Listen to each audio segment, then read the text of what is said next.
ஷேப்பில் கல் போட்டு ரோடு போட்டு விட்ருவாங்க. நம்ம கல் போட்டு கல் போட்டு கல் போட்டு கல் போட்டு ஆமாம், கடல் நடுவில் எப்படி துரு பிடிச்சி போயிருக்கோம் பார்த்துருக்கா.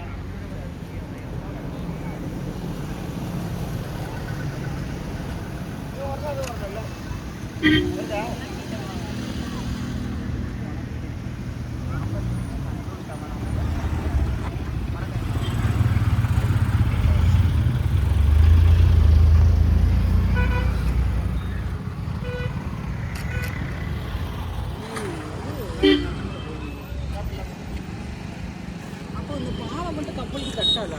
உயரமா இப்போ உயரமா போட்டுற வேண்டியது நம்ம